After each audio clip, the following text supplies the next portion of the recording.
Good day, my people, my wonderful, beautiful people. You guys look great.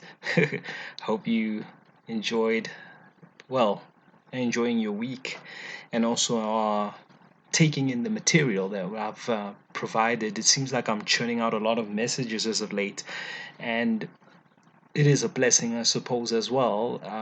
Well, not that I suppose, I should say I am sure of it with great surety that it is a great blessing, and indeed it is all about exalting and living in reverence of the Most High as far as the word reaching you and reaching everyone. Now, in this particular episode, this is about the nation of Australia once again.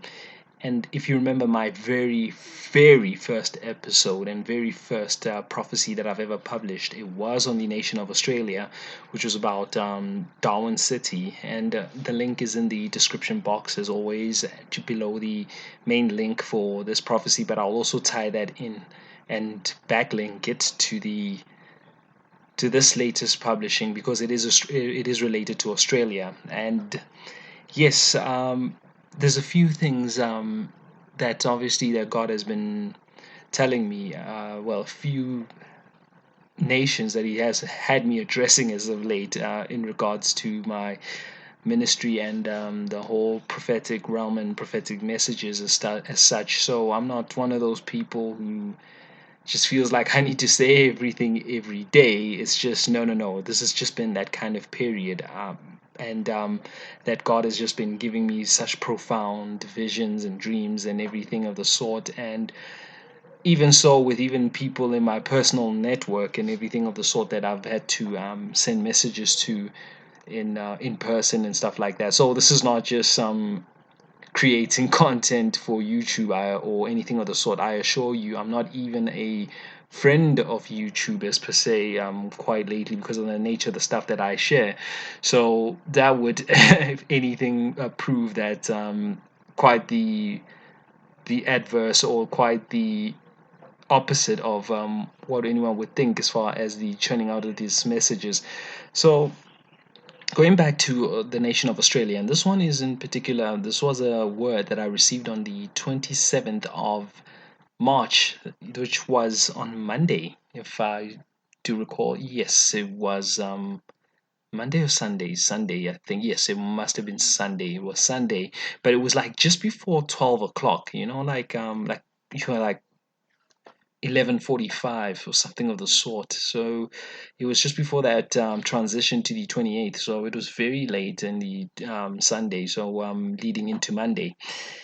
And this one was a particularly short little dream and something that I actually saw. And I'm not gonna lie to you in saying that I didn't have Australia on my mind. I kind of did, more like because I've just been hearing messages about Australia, more so about the camps and everything of the sort. That if you're not vaccinated, you go into these camps. I've not looked too much into it. I've also there's someone who I used to work with who's moved to Australia fairly recently. So, so Australia was a little bit at the back of my mind, and I think sometimes it happens that way and I wasn't necessarily concentrating on what is going on. And I just had it in my mind that sometimes, God can even read your thoughts and even knows what you are thinking about and can meditate. And you can just sit there and meditate on something and you just allow the Holy Spirit to enter you. And there's always a revelation. And this is how this one came about. And in particular, I was just thinking about what is the plan with Australia because we all know what's going on, and I must share this before I get into this dream. I must share that the fact that something I may have omitted is that I did see in the heart of the very first prophecy that there was a follow up that I saw China taking over Australia's operations, more like it was a fait accompli, many will call it a military coup now that the military is surrounded, but there was always leading to something where it was more about the means of production being taken over China. So what I saw was a red wave, like the Chinese flag has this red wave, and and then it was taken over the nation of Australia, And what had happened there was Australia then pretty much had to, well, if you were earning Australian dollars, you might as well have start earning Chinese yuans. You know what I mean? So it was one of those situations where everything completely flipped and turned Chinese red. So it seemed like Australia was another province of China. Let's just put it that way. And on this one, this particular revelation, and like I was saying, I was just reflecting on certain things, and I was just like, whatever, I mean, not that I had any messages, and God then gives me something. And what happened was this: there was an American tourist, like in this dream, in this vision, driving through, and he was a white guy, just a random nobody I've seen before, just driving through Australia. And what he was now murmuring about was like, well, it was like he was in the outbacks and he felt very out of place in Australia. It was more like, well, look, I wanted more civilization and all of this. And as he was driving along, he finally got to a little bit of an oasis moment where there was a small little town. And he got out of his car, he looked, and the street in the town, there was a street called George Washington Street. And he's like, oh, okay. Then yeah, then he went back into his car, drove over to the next town. And the next town had the second president of the United States. I think that's John Adams, right? And that second town was even bigger, right? So it was like, oh, okay, this is quite interesting. So the first president, then the second president, and then as you went along to the third town, there was an even bigger town. It's bigger than the first two. And this one had a street named after Thomas Jefferson, who was the third president. So he then got out of his car and he ran right along screaming Yahoo, woohoo, that whole exclamation. And he then just bolted off, just ran off and into the beautiful sunset in pursuit of the more modernization as far as urbanization, the stuff that he calls home, the concrete jungle rather than the Australian outbacks. So that was what he was in pursuit of into this, as far as the stream is concerned. And it just progressively went that each town he got to was bigger and bigger and was always named after the following president of the USA, and I think right now they're up to number 45 or 46. We're not going to get into that discussion over here on YouTube because we know exactly what it is as far as this intolerant climate. But then let me just bring it back to a close because that's where the dream ended, where this guy just ran off into the sunset and just noticing a curve, a correlation in terms of that whenever as you went along the presidential timelines in chronological order, the towns got bigger. That well, wherever the town he went to, which was named after U.S. president in that chronological order, and then on his route in his tour of Australia, he saw that the towns got bigger and it became cities, etc., etc. Right. So that's just the nature of the urbanization and how it flowed. Now, to recap and to bring it to an interpretational close and just to give it an emphasis on as far as God's plan is concerned. One thing, this is something I just kind of researched because now, as far as, okay, so we're speaking about America, right? And we had George Washington. The dream started with George Washington. Now, what does God have to do with this? Now, if you know the originations, for all those that don't know, as far as America was founded by George Washington, I believe it was in Gettysburg in Pennsylvania, if I'm not mistaken. But anyway, so he then entered into a covenant with the true living God, the God of Israel, the God of the Holy Bible, and he then pretty much, and I'm just paraphrasing, where he said that if the nation veers away from God, then that's when only way that the USA will ever be lost. So this is as far as what he was saying, that America is God's nation as much as Israel is God's nation, just in line with that. So that's what the covenant there was about. Now, a covenant is a deal that you do, is a deal with God, right? And just to put it in simplistic terms, I'm not going to get into the whole definition and all that. It's a deal with God, involving God, and where God then himself has already handed you that, right? Because God, as far as the covenant is concerned, is that he asks you to do something which is requires your faith and your absolute trust in him, and once he's done that, that seals the covenant, right? And once it's all realized, and for them, the promises and everything then starts flowing through. And what God does is that even past your passing days, meaning that after death and all that, the promise will always stand, right? So it passes it down to the nations, to the generations, and that's how the USA was founded. Really was on the premise of this first president did a deal with God, and therefore all the following presidents are to stick in line and to are going to realize the promises therefore thereof from God. So with this said, this is one of the reasons why America is an explicit covenant. It's even written on the money, where it's like in God we trust, because God is is at the premise, or the cornerstone, or is the absolute reason for their greatness as far as is concerned. Even when you consider, even though, yes, YouTube's favorite president, Donald Trump, when he made the campaign, I do believe that I've been given so many prophecies around Donald Trump, particularly from 2020 onwards, right?